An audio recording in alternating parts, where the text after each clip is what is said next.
Because the time is so short and the topic is so wide, I'll just try and flip through the messages of my slides, which are not very busy, most of them, but I'll try and leave you behind with the messages as we go along.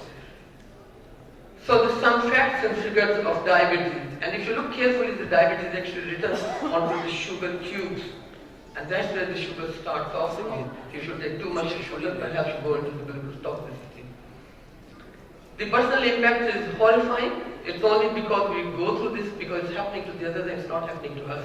One new case of diabetes diagnosed every 5 seconds, one death due to the diabetes complication every 10 seconds, one amputation every 30 seconds, and carrying on with this is responsible for over 1 million amputations every year, large percentage of cataract, and then one of the commonest cause of the renal failure as well.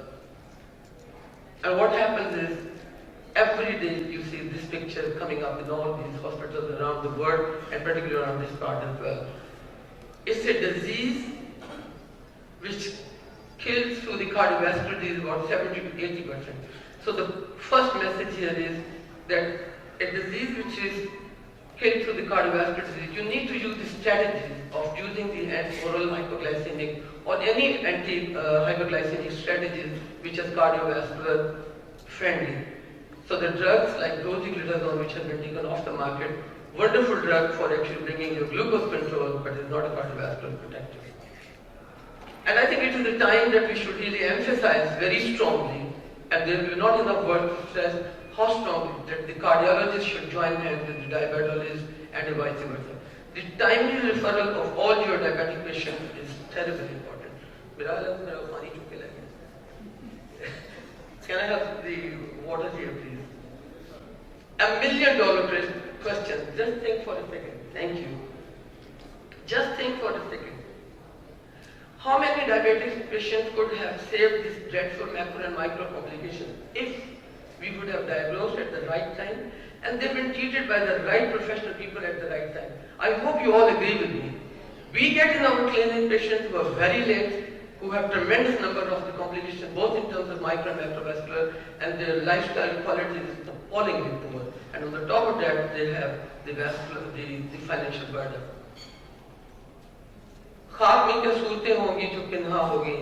One day we will be the same as well, but there are a lot of these people who basically passed away, maybe through the hands of the unprofessional people. Although Islam tells you there is time to be born, time to die, but I think the miseries of their life story they left behind has to be kept in mind. So the data basically tells you is that 2012 diabetes killed 4.8 million people worldwide. Unfortunately, we do not have a data of Pakistan. But I think it is still closer to the same amount. There are a lot of people who die because of the uncontrolled diabetes. Where do we stand with the diabetes kids? A shocking fact and a reality. And the data I'm going to be presenting you is from the international figures, and it is a frustration I had. What basically it tells you is there is a rule of half. If we have on your left hand side, if we have these many patients known to be diabetic, only half of those are diagnosed, and out of those half only receive an adequate care, and out of only those half which achieve the treatment target, and what achieves is the desired outcome. What is important when you're dealing with the diabetes treatment is not just controlling your blood pressure and diabetes and the lipid. What is important is the outcome trial. How much you have regressed or halted their macrovascular and microvascular complications. Scope of the problem is raging and it is up on the rise all the time. And this is a fact. On one hand, you are hit by the disease, on the other hand, you have very limited resources. किसी ने कहा कि आजकल को जो ज़माना है वो पहले कायदे मिल्लत है और आजकल कुछ कायदे किल्लत आए हैं. So I think on one hand you are poor and the other hand you are diabetes and you are hit with this thing. I'm just going to give you a different spin to take you along quickly in the next 5 minutes out of my 30 minutes talk to tell you what exactly is happening in our country, right in front of our eyes and under our nose. The challenges of treating diabetes in Pakistan. Oh my goodness. It needs critical thinking. We know you have diabetes, but diabetes has many faces, but unfortunately very few voices.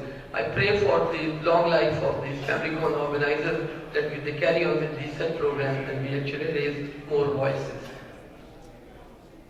No doubt, it is a silent killer feeds on ignorance, and the most violent element in the society is ignorance. You know it, you got it, and you don't do anything. And I think it is the most unfortunately no accountability, and one can walk away with the murder. And it's not necessarily that you kill people literally, it is when you are killing people through the hands of your untrained knowledge and the practical implementation. The one important message for your children and for yourself, if you do, is if we want a healthy next generation, we must put stop to double S addiction.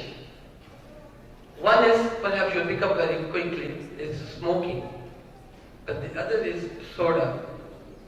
At this point in time, a lot of childhood obesity is coming up, and I think it is the time when we're talking about the diabetes, we have to stop to talk about these two things before we get our hands on it. You know what I tell my patients is if they don't stop smoking and they don't do walk or anything, I tell them, "Kabhi aapne bagair wudu ki namaz padhi hai?" "Nahi, doctor, main to kisi bagair wudu ki namaz padhi." And this basically amounts to the same.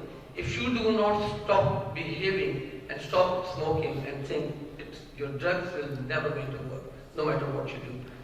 So I just took this bit of a clip to see how enthusiastically kids, when they look at these bottles of Marinda and whatever it is, and they say, "Oh, when I'm going to get this one again." So I think this is the time that we go home and tell our kids to stay away from sodas and the burgers and all that.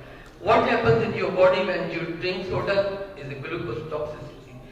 And if you translate it into the clinical practice, this is exactly what it is. Would you like to eat 22 packs of sugar? But then why are you drinking? So this is, you have to tell your children, a bottle of 1 liter के अंदर इतनी sugar 22 packs पड़ते हैं. Would you eat those? You say no. But then why are you drinking it? I think it sinks. Shamefully, as we responded to the silent killer in Pakistan, in Asia, is a typical Pakistani attitude, number one. It's an Allah Basha. How pure, dekhi jayegi. That's not the way. It hits you when you have a stroke or MI or an amputation. The other problem in Pakistan is कि बर्तन धोने वाली भी आपको आगे कहेगी, "बीबी वो golden बर्तन की दवाई नहीं की, वो तो शुगर से शुरू कर दे." And I think that nonsense has to be stopped. Increasing diabetes, self-medication, over-the-counter, excess of medication. With the virtue of all these organizers of the family community, I think we should really make a legislation that these over-the-counter should be stopped. And then the next dilemma or the curse come up is the quackery. Join the battle. And I think the media plays a shameful effect. When you go home, you switch on your TV, you have a different duakhanas and flan duakhana, insulin band kar dein, lablebe ka ilaaj karwaएं. I think that is awful. I've shared these slides with you before with few of my colleagues, but just for the others who have not been through, I'll just quickly go through that. It's a misleading program inviting quacks claiming cure for diabetes. Standard of care, this is actually what we saw in the Hamidati hospital, and you can see what is the preventable misery people have gone through that. Just imagine, it could be one of our own dear ones and loved ones. And I think this madness must cease. The messages are so clear, so we can flip through that one. And the cost of the substandard and the suboptimal diabetes care is basically translated into the renal failure, the blindness, and then the amputation and the heart attack. It's so unfortunate that it happened. And I think it is half of those could have been preventable. The next slide I'm going to be sharing you is, I love this one, because it's a fact and a reality, and somebody said, if the misery of the poor be caused not by the laws of the nature, agar zalzala na aa gaya Allah ki taraf se, so that is not the misery, but by our own institution and with our hands, it's the great is the sin. And it is a guna if you are actually giving the miseries to your human beings by the virtue of your own misunderstanding of your professional training. It's time that we wake up now. I think we all should agree that we should wake up now and put a stop to what I have shared with you briefly, although there are a huge number of other factors to go through that, but I think it is time that we should go. One of the best things for treating diabetes, blood pressure, dyslipidemia is the exercise. And you tell patient, आप इतनी मोटी हैं, आपकी family में obesity है, and she or he would say, doctor साहब मेरी तो सारी फैमिली बड़ी मोटी है, जिससे मैं ब्याह गया वो भी सारे मोटे थे. The thing is, obesity does not run in the family, but the problem is, the main problem is nobody runs in the family. And you go home when you are facing your patient with the family history of obesity, you ask them how many people in your family run, they will tell you nobody runs. Now coming to the nitty-gritty of actually, at the end of the day, to start off with the roadmap for the clinical success of the diabetes, it's a management of a hyperglycemia and type 2 diabetes. It's a patient-centered approach now. So please do not fix your targets of fasting blood glucose and postprandial and HbA1c to every patient, put them in one line with all the age group. It is not true. It's all individualized. So every patient you have to actually assess on the individual basis that what should be their levels and what should be their HbA1c levels. And I'm going to be sharing with you the guidelines for this, which was by the Ismail Bigi, well acknowledged. If you were young, highly motivated, adherent, excellent self-care, and you primarily have a low hypoglycemic risk, and your younger age group, disease duration is of less like 5 years, and you have no other comorbidities, and you have no established vascular disease, then you keep it somewhere closer to 6. But if you have a grandfather or grandmother, 80, 75 years of age, please do not give them hypoglycemia. Leave it even up to 8% of their HbA1c.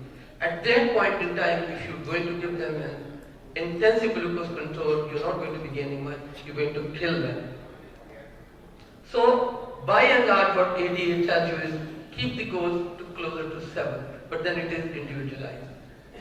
So the guidelines do not fit all. So it varies from patient to patient. So you cannot just stitch one suit and ask everybody to put on. So we have a different strategy for every patient who comes in, and we have been wrestling all along how to actually tackle with this hyperglycemia or glucose toxicity. And this is just a history to share with you that over the last 50 years there have been a lot of molecules which have come in the market, starting with the sulfonylureas and the bigonide, and then you can see the number of the glucose drugs which has come in. There is no preferred drug so far, but some of the drugs that lower blood sugar may actually increase the risk of macrovascular complication, and the story of rosiglitazone everybody knows.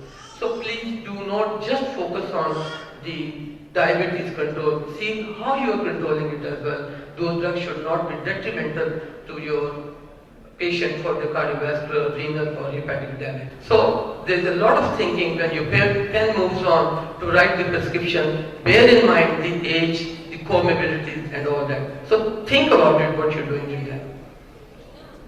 There are a lot of algorithms which had come up. This is from 2012 and primarily basically tell you the lifestyle, and the first line of treatment remains with the metformin. And then you have a different sulfonylurea, that is DPP-4, but it will be all individualized. At the end of the day, you can see, do you need to have an early insulinization or not? And how do you decide that? It's again going to be what? Guidelines are just piece of information. The best approach is patient-centric approach. Which patient would need early insulinization? Which patient would need 2 oral hypoglycemic? How many of those would be needing the 3rd oral hypoglycemic? This is all question and debate at the individual levels. I'm going to be sharing with you a trend over the last many years. This is a paper which was published way back in the Diabetes Care, and it showed that the national trend in ambulatory treatment of the type 2 diabetes from 1997 to 2012. I'll just go through this thing with you to show you that if you look at this one over here, you would see that the sulfonylureas has gradually come down, but It's not regarding all stuff. I think there's a bit of a high here with the glycoside MR after the advanced trial. I think that's where the glycoside MR is actually getting a bit of an increase there. But what is important to look into is that from 2006 in the green you will see the DPP-4 has come up and insulin has more or less stayed as where it is for over the many years. One of the reasons is that there is the fear of actually giving patient the needle. So the question is, which is the most powerful way to control the blood glucose after blood sugar levels, after the non-pharmacological role? And the answer is insulin.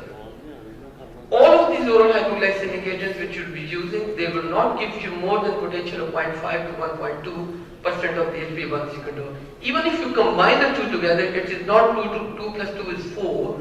But if you are using two oral hypoglycemic together, and if somebody is sitting on 12 or 10% of HbA1c, no matter if you use the maximum dosage of the 2 or 3 oral hypoglycemic, they will never get closer to the target what you are needing. So I think the answer is the insulin. The reason I picked up the insulin is because that is one thing which is, we as the doctors are also very reluctant and the patients are also very reluctant. But please do not tell patient, अच्छा अगर अगली बार तुसी ना sugar ठीक थी तो मैं बताऊँ insulin दबा देना. If you tell this patient, the patient would not come to you for next 5 years because you have actually given me a mistake. Please do not do that. Be very friendly to them. So there are the barriers. How you actually tell patient to get the insulin. There are a lot of myths, fears, and the media has played a dirty role regarding insulin. But the reality is that it's been almost 94, 93 years, and we still do not know how best to use insulin. Which insulin to use, why insulin to use, and at what time insulin to use is remains the question. So the misconception and the guideline has to be taken off. But the first thing is patient, doctor, fear and scare has to go. Please be very polite to patient. Tell him that it is going to give you a lot of goodies rather than giving mistake and tell him, "Agli bari nana hai to main insulin daba." That's bad. So the journey from the extracts to the analogs. Now there are a lot of hue and cry about the shifting from the human conventional insulin to the analog. And this is basically the story of the past history to share with you that over the years when we started in 1921 and now it's come down to the 2015 that we moved from the animal insulin to the human insulin to the genetic engineering to the human logs. What was the need for insulin regulators when we had the improved insulin? What are the two common side effects of the insulin? One is the hypoglycemia and the other is the weight gain. So one of the reasons for bringing from the conventional human insulin to the analog is to cut down the incidences of hypoglycemia and the weight gain. आपने सुना होगा dead in bed. The patient was found dead in bed. One of the reasons is when they are on oral hypoglycemic or on the insulin, they are found dead in bed because they go into hypoglycemia, the nocturnal hypoglycemia, which is dreadful. This slide gives you a wonderful message, impact of intensive insulin therapy for diabetes. Summary of the major clinical trials. It gives you a message that if you overdo it, you do an immaculate intensive control of your diabetes, there are chances you might kill them. So make sure that whatever you do not push them into hypoglycemia. So why increase mortality in intensive therapy with the core trial were these reasons. One of the reasons was the weight gain and the other reason was the hypoglycemia. This slide gives you a message that it is getting closer to the perfection. When you're moving from human insulin to the analog, it's moving towards the perfection. And the reason is that it is actually very closer to your physiological peak. When you eat as a normal, non-diabetic patient, there's a surge from your beta cells which gives you the surge of insulin and then it goes down. And the analogs are very close to your physiological peaks just as a person who is basically non-diabetic. These are the analogs and the other insulins which are available. You can go through those ones and I won't really be taking much of time on those ones. This is another one which has come up in the market but not in Pakistan. So that is the point I'm trying to say. If you look at the yellow line, this basically are the physiological peak in the normal person. But if you are using the short-acting, ultra-short-acting analog, they mimic very close to the physiological peak. And then you have a basal insulin with the datimer or levomer or with the other at the glargine. So that is the reason the analog has come up. If you can afford it, shift your patients to it, because you will have less chances of killing them during the night, dead in bed. And this is a profile which basically tells you that what is the action profile of all these insulins. And I'm sure you all know that. The only point I'm going to emphasize here is the NPH, which we normally use many times in our patients. You got to be very careful. Keep the nocturnal dose lower side, because it's the night time and they get the nocturnal hypoglycemia and die. What was the need? One of the need, I'm sure you can go through those. One of the need was to avoid the hypoglycemia. So what are the insulin analogs? They basically are the molecules which are again the shifting of the molecules into the alpha and the beta chain to give you the genetic engineering with the terms of the analogs. What is the new name given to the analogs? The analogs are known as the designer's insulin, insulin receptor ligand, and the democratic insulin. These are also the name given to these analogs.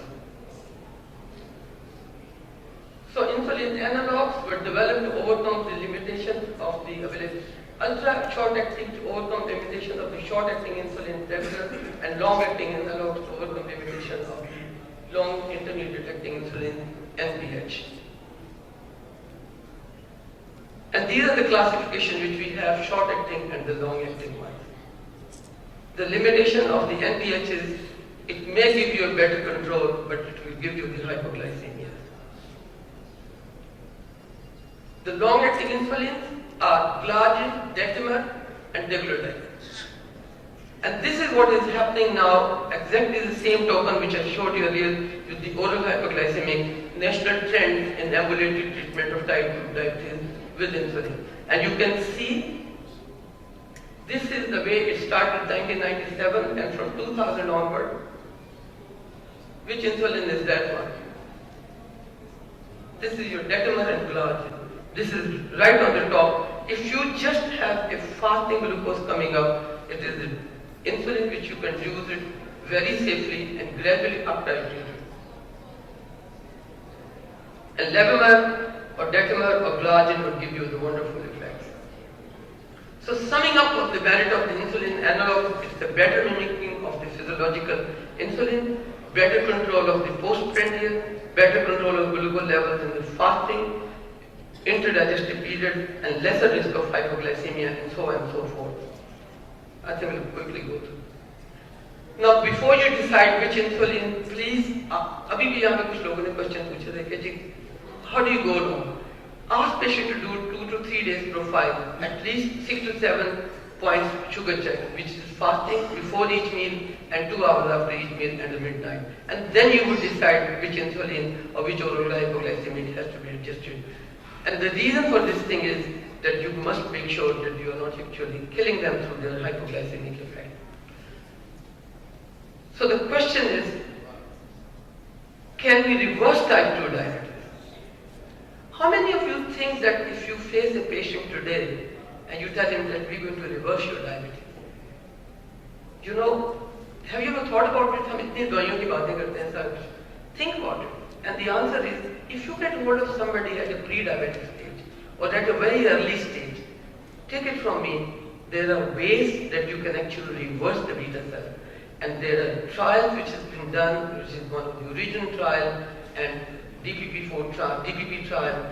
All these trials basically are pointing out, focusing on one thing, is if you lose weight, eat less, walk more, stay slim, you would reverse your diabetes if it picked up at an early stage.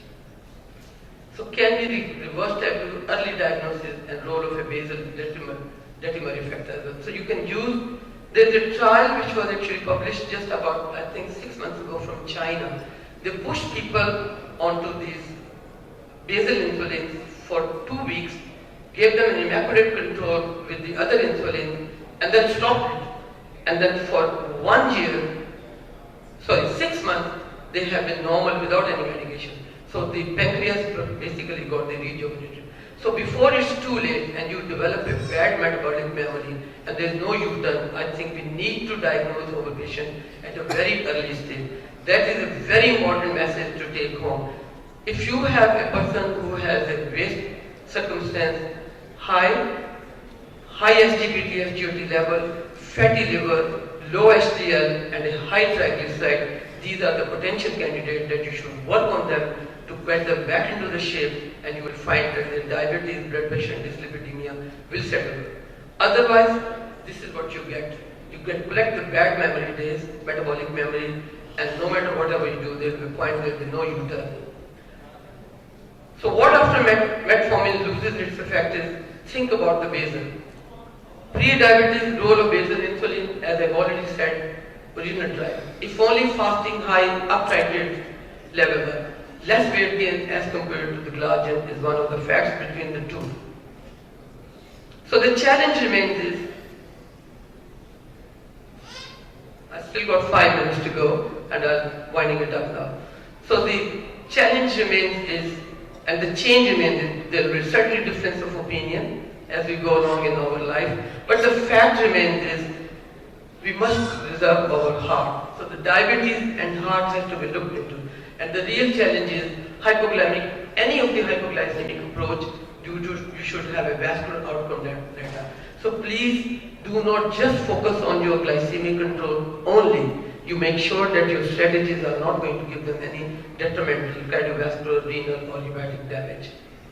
So Asia in the grip of the non-communicable diseases, and this is what you're seeing in Karachi, unfortunately, every day today. It's heartbreaking. And this is what happened in Peshawar as well, and we see this, but this is what is happening in diabetes as well. So I think our vision, with the help of these organizers and everybody, we have a vision, inshallah, to have a world free of devastating disasters and the catastrophes of diabetes. And inshallah, like Allah said in Surah Al-Teen, لَقَدْ خَلَقْنَا الْإِنسَانَ فِي أَحْسَنِ تَقْوِيمٍ. Indeed, I have produced man in the best mold. लेकिन इस बात के ऊपर I just take 1 more minute of yours. जब आप बूढ़े लोगों को देखो, तो tell them सूरह रोम आयत नंबर 21वां सिपारा. Tell them this ayat, because ये जो अल्लाह ताला ने कहा ना कि indeed I have produced you in the best mode, ऐसा 35, 40, 45 साल तक की है. उसके बाद अल्लाह ने फौरी कहा गया, अगली आयत क्या है? सुम्मा रुददना अस्फला साफिलीन. फिर रफ्ता रफ्ता तुम्हारी हालत बद से बदतर कर दी. So please do not treat all your patients with the same yardstick. एक बचपन, एक जवानी और एक जवानी के बाद क्या है? But मोटापा and बुढ़ापा with diabetes is मेरा स्यापा. So you tell them, Allah tells you कि खून बुढ़ापा आ गया, इस करके आपने गोडे गिड्डों की वजह से दवाइयाँ ना खाएं, you lose your kidney. So the preventing the diabetes is the best, and that is where it starts. I think we need to give people a best motherhood education in diabetes. So poor prenatal and perinatal would give you a worse outcome with the fetus, and the fetus will get later in life a bad diabetes. It will be wonderful if we have the normal glycemia before, during and in between all pregnancies, which basically means normal babies and less diabetes. So a very simple, practical and most effective take-home message is multiple disciplinary approach. It's ABCD, which means you keep your blood pressure, your dyslipidemia, your diabetes and your smoking under control, and hopefully the things will get better into shape. It's a standard 2 trial message. Taking the priorities right. मस्जिद में जाएं तो लिखा होता है कि नमाजी ज़रात अपनी जूती की हिफाजत खुद करें. आगे जूती रखें तो नमाज नहीं होती, पीछे जूती रखें तो जूती नहीं होती. So मेरा अपना ख्याल ये है कि we need to have a more billboard around this city and the villages to tell people that take care of your health, because this is a gift from Allah. हज़रत मूसा अलैहिस्सलाम अल्लाह से डायरेक्ट बात करते थे, तो अल्लाह से पूछा कि अगर आपका रब होता तो क्या मांगते? तो अल्लाह ने कहा सेहत. So I think this is what it is. लेकिन हम हैं कि तू लंघ या साड़ी खैर है, अपनी कहिए, बाकी का कोई ख्याल नहीं है. So this is what it is. The Asian attitude is unfortunate. We must care for others and we should find out what is happening. Inshallah, we can change the world, and we can change the world in a better way by using the drugs which are not going to give you hypoglycemia and yet give you a better control. So making choices in ever-changing environment is that this is the way the clothes are coming up, and now liberty market will go down. But I would say when the facts change, I change my mind. So what do you do, sir? With this, I thank you, and I thank to the organizing committee for inviting me to give you a short talk, although it was a huge topic. But I think I tried to deliver the best I could possibly do. Thank you, everyone.